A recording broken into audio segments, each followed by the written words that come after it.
Morning guys, hi again, welcome back. It's currently 10 to 9 in the morning. I don't know why, but I'm so exhausted. Oh, I do know why. It's because I woke up in the middle of the night at like 3 a.m. and I couldn't get back to sleep.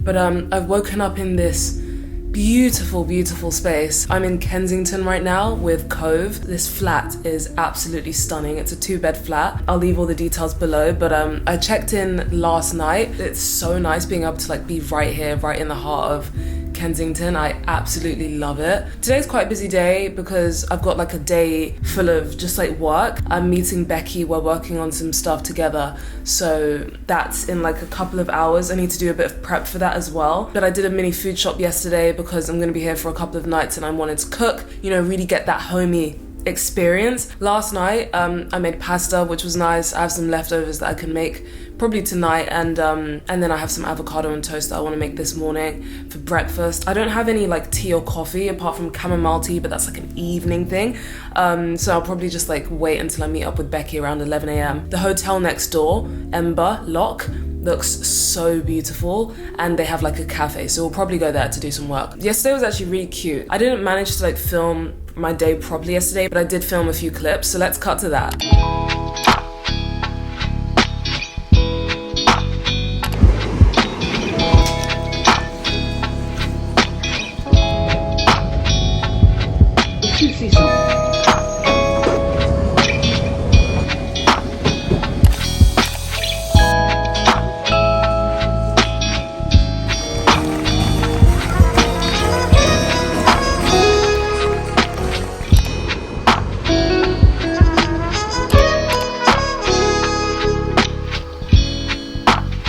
So yeah, it was very wholesome. I basically left my house early to come here, to come to Cove, to drop my bags off, and then I went straight to Kiln to go to the theatre. And I was watching Two Strangers Carry a Cake Across New York, which is a new musical. It's running up until, I think, the 20th of Jan. It was extended due to popular demand.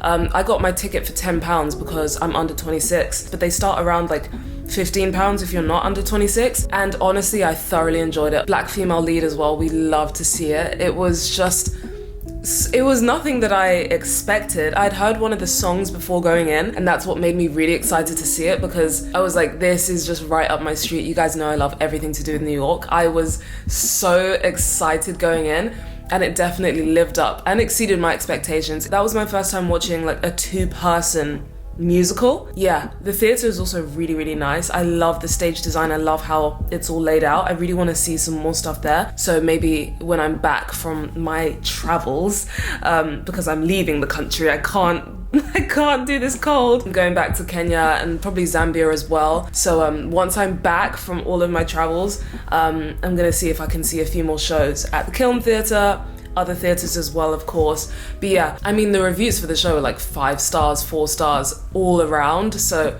I'm not even surprised that it was amazing. Then I kind of like chilled in Mayfair for a bit, checked out some of the Christmas decorations, but I was really just walking around and like on the phone to a couple of people before meeting up with Becky and Danielle to go to an event, but we only stayed there for like half an hour. One thing about me, I have a thing when it comes to events, influencer events and stuff like this, I always leave early for a number of reasons, but yeah, the event was quite cool, and then I came back, did a mini food shop, came, cooked dinner, checked out the place for the first time. So yeah, I want to shower, make breakfast, get a bit of work done for like an hour and a half before meeting Becky. I'll bring you along today. Today's going to be a bit of a slow day, but tomorrow I'm going to explore more of Kensington. But yeah, that's basically what I'm up to. I hope everyone's doing well. I hope everyone's having a great week. The other day I was toying with the idea of just like filming a sit down video, doing like a life update. I actually think what I'll do later on is answer those questions that you guys asked me over my Instagram stories a couple of weeks ago when I was working with YouTube, which I still can't wrap my head around. That's just wild to me. So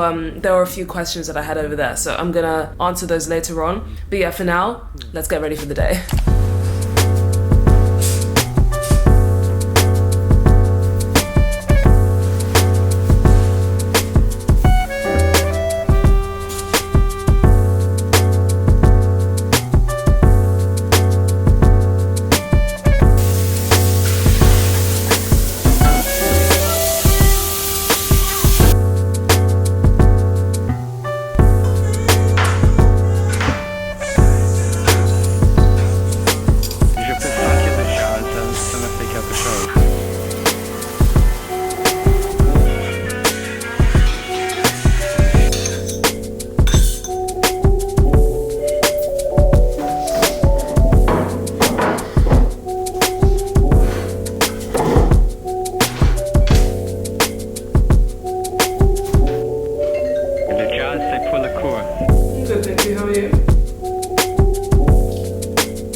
Becky just told me she's at Earl's Court, which is like a 5-6 minute walk away. I'm gonna head next door to Ember Lock, which is like the hotel version. But such a good morning, managed to get stuff done, which I'm happy about. Outfit of the day is just like a blue cardigan. This is Ralph Lauren, I thrifted it in New York.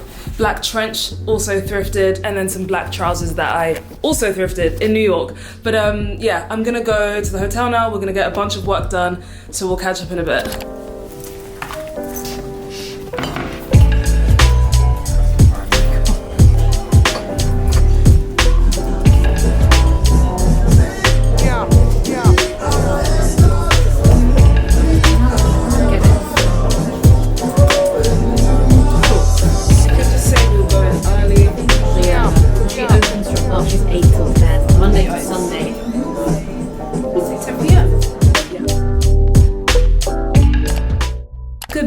It is Friday morning, it's like 10 a.m. Yesterday just ended up being one of those days where I was working from that cafe next door for the whole day with Becky. I got back here to the flat. I'm obsessed with this place, by the way. Did some work and then made dinner and continued doing some more work before sleeping. So it wasn't a very eventful day, but I need to make breakfast quickly because it's 10:12. I need to check out at 11. I might check out a few charity shops, might check out a gallery next door. Yeah, that's the plan for the rest of the day. Let me make breakfast quick and then we'll catch up in a sec.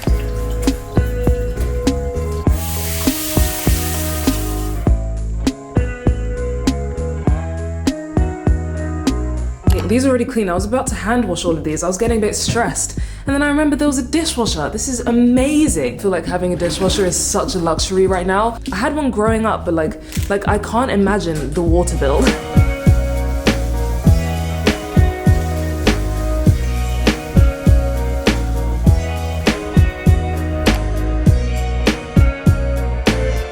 I'm gonna eat some of my berries and answer some of your questions. Is it okay to change niches if you are out of ideas or want to explore more? I feel like the whole part of like being a creator is having the freedom to just create whatever it is you want to create. Obviously, when you've built an audience creating a certain type of content, you will probably see a decline in, you know, viewership or engagement if you make something completely different. I don't think that should be a reason to not create outside of your niche. For example, me randomly starting making like commentary type of videos, like it's just something I enjoy. I know most of you follow me because of my like lifestyle vlogs and stuff like that, but I feel like it's important to create for yourself and just create whatever it is you want to create just for the purpose of feeding your creativity and exploring more. So yeah, you're such an inspiration. Thank you so much.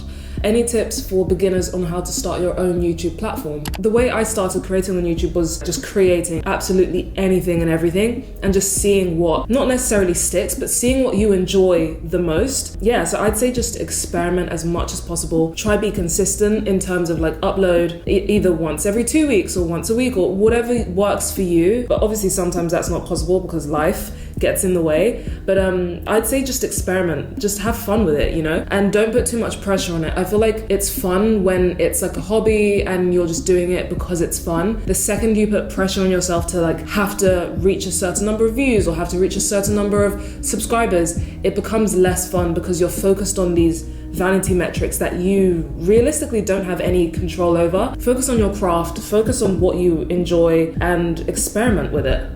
Best tips for planning and organization. I genuinely can't exist without a Google Calendar. Like, I don't know how people... Oh, I've just seen a Citron Ami. That's so funny. I don't know if you guys saw, but a couple of months ago maybe, I went to a Citron event and we were driving the Ami car around London, and I was wondering like how many people actually use these things because they're so unique, so different, so tiny. But I've just seen one driving around Kensington, so that's cool.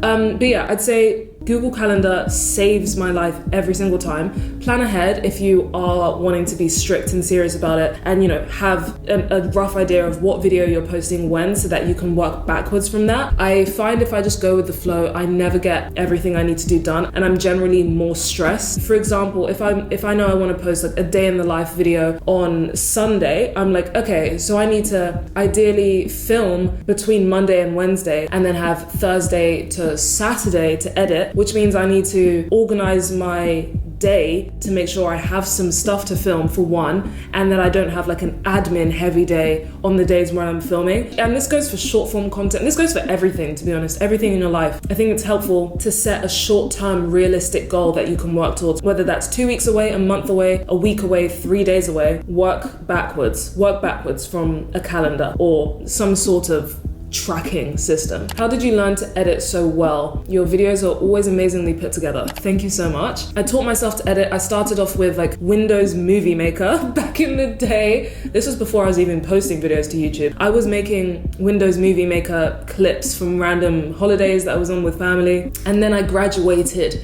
to iMovie on my MacBook when I first started making YouTube videos. And then I went to Premiere Pro, learnt that, and then Final Cut Pro. So yeah, I'd say Final Cut Pro and Premiere Pro are on the same level in terms of difficulty. I think with Premiere Pro you can do a bit more, but I just love the interface of Final Cut Pro. When I went to university, I studied television and broadcasting for my undergrad, and we had to basically learn how to use the whole Adobe suite. So like Premiere Pro, Photoshop, Lightroom, After Effects. We'd used Avid, which is another like more industry focused editing software. So like big movies will mostly be edited on Avid Media Composer. So I learned that. So it was kind of just a culmination of me teaching myself growing up and me figuring out my own, I would say creative style, but I feel like I'm still figuring that out. But like just experimenting as I was growing up, and then also going to university and like learning the more technical side of things. How do you find the balance between creating for yourself and creating for your audience? Obviously, this is now part of my job, creating for you guys, which is just, I can't even like explain how lucky and privileged I feel that you want to watch my videos and that I get to call this a job. So I'm eternally grateful for that. Thank you guys so much for supporting me. I want to make things that I know you're going to enjoy, because I know you've chosen to spend 10 minutes with me every Sunday or whatever it is, and it might seem like a very small amount of time to you, but I know that that genuinely means so much. So I think it definitely starts with creating what you want to create, and then your audience will find you from there. So for example, I started, no one was watching me, but I was just vlogging my life. I was sharing my experience going to university because I wanted to, I enjoyed that. And then slowly but surely people started to join in because of that. So I think it kind of goes hand in hand. For example, I'm not going to randomly just for a whole month upload only like sit down commentary videos. You know, like I know that you guys enjoy the vlogs. Ideally it would be at least 3 vlogs a month, and then like 1 commentary video, or like 4 vlogs and then like sprinkle in something else every now and again as an extra bonus video. Do you know what I mean? I think that's why it's important from the beginning to stay true to what you enjoy. Some people might create things that they're just doing for views and not because they honestly enjoy it.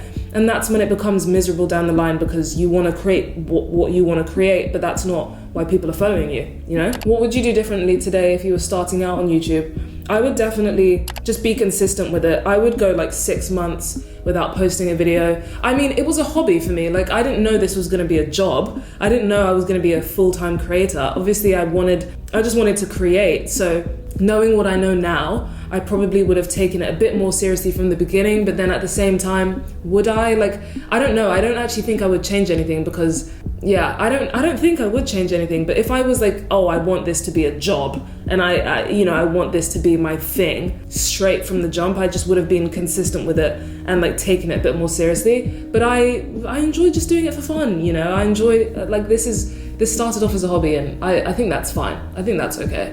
But yeah, I've just realized it's 10:40. I've got 20 minutes until I need to check out, and I need to get my things together. So I think I will pop over to the gallery, maybe to a couple of charity shops, as I said before, and then make my way. So yeah.